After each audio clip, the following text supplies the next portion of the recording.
Can you seller finance a house with a mortgage? Or does that kill the deal before it ever gets started?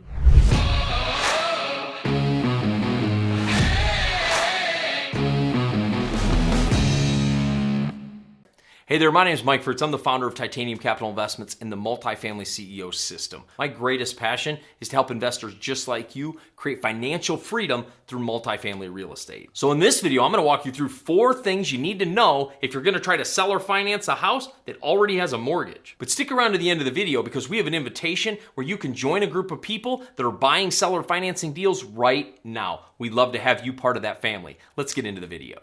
The first thing you need to know about selling a home on seller financing that has a mortgage in place is most banks have in their contracts a due on sale clause, meaning anytime the property is sold, they need to be 100% paid back before anybody else takes ownership. So most people hear that and they say, oh, it's killed. I can't really do a seller financing deal if it has a mortgage. That's not necessarily true. You just have to know what are the few workarounds in order to make the deal happen, even if there really is a mortgage.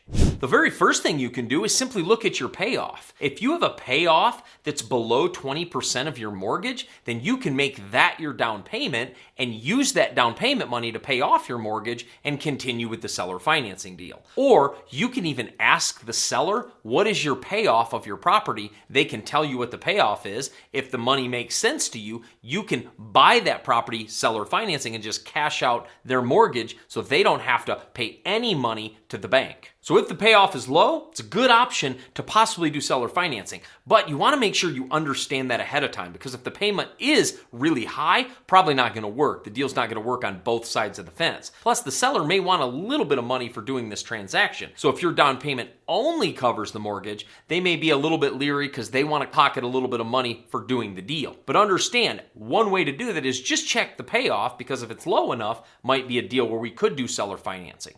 The second way you can buy a house on seller financing with a mortgage is by using the subject to strategy. The subject to strategy simply allows you to take over the mortgage. Now, there's a couple things you need to know with this process. Number one, some banks won't let you do this, so it's bank dependent. You have to find the banks that will allow you to assume the mortgage. Now, assuming the mortgage has a couple things you need to know. Number one, you just simply take over their payments. If you're using this for an investment property, you just need to make sure that the payment is less than what you're going to rent it for, so there's actually profit to be had. But the subject to model is a huge way to bust into real estate if there's a mortgage in place. And in fact, it's probably my favorite way, if there is a mortgage in place, to come in and do a seller financing deal.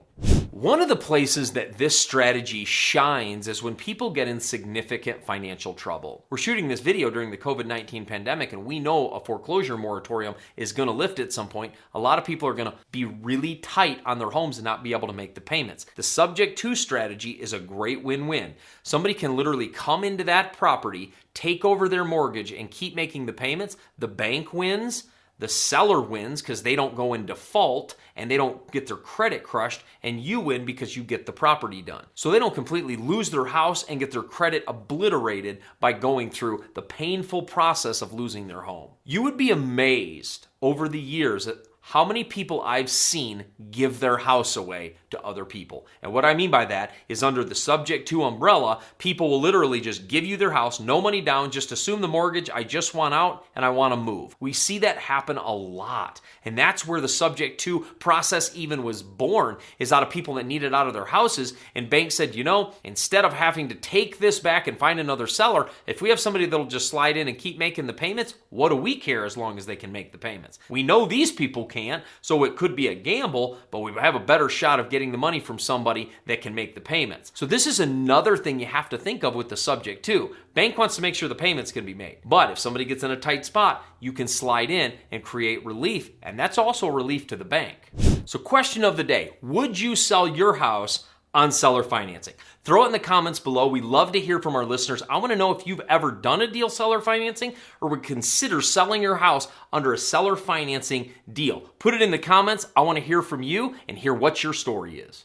A third way you can actually do a seller financing is the subject to model only applied to the seller financing model. Meaning, let's say somebody's in contract for seller financing. They bought a house on seller financing, but they no longer can make the payment. You can do the same exact thing and slide in and take over that seller financing. So you can find people in distress and come in and relieve them of their duty to make the house payments back. About 5 years ago, my wife and I were trolling Craigslist looking for real estate deals. She finds this 3-unit building in a place called Allegan, Michigan. It's this little town in Michigan we lived pretty close to, found this little 3-unit building. We went and visited the building. None of the story was on the building. It just gave us a sale price and what it was worth and all that kind of stuff. And so we went to the building and toured it. It's a pretty nice building. So we talked to the owner, who happened to live in one of the units. And he began to tell us the story. He had bought the property on land contract from another seller. And when he bought the property, he was just making the payments and everything was going well. Well, he got into a very bad accident on a construction site where he fell off a ladder and he literally broke his back and could no longer work. And disability wasn't enough for him to cover all of the things he needed to cover, including this payment. So he was under a seller financing contract. So when Leanne and I showed up, we looked at the property, liked it, made him an offer, and we actually gave him full price offer because the numbers worked. And we had to also talk with the person that sold the property to this owner. So this owner owned the property and they were making payments to another seller, and we had to talk to the owner. We negotiated a price, negotiated what we were going to do, and then we went to the seller and found out what he owed on the property, and we literally just replaced him. We started making the payment. So while we offered him full price for the product, we actually found out that the seller would just let us slide in because it was so far back on payments. We just slid in, took over his payments, and started paying so he wasn't in default anymore, and everybody felt like that was a win-win. He had one question though. He's like, can I live in the unit 6 months rent-free so that I can figure out my next move? Leanne and I were totally cool with that. Let him live there for 6 months. We made the payments, and we weren't making any money on that unit for 6 months, and that was an $800 unit. Back then, that was a lot of money, still is to us. And so what we did was, we did as much as we could. We cut back. We made sure we were really frugal on our other properties so they could cover this specific 3-unit. And here's what happened. We ended up getting that building for $42,000, a 3-unit building in Michigan, $42,000. And there was only 2 things we had to do at closing to make this happen. He was back on his taxes, $2,500. The sellers asked that we pay for those taxes, and we did. And he asked that we'd allow him to stay there for 6 months. We said yes to both and got the deal done. Now, we bought that property for $42,000. Today, 5 years later, that property is worth $199,000.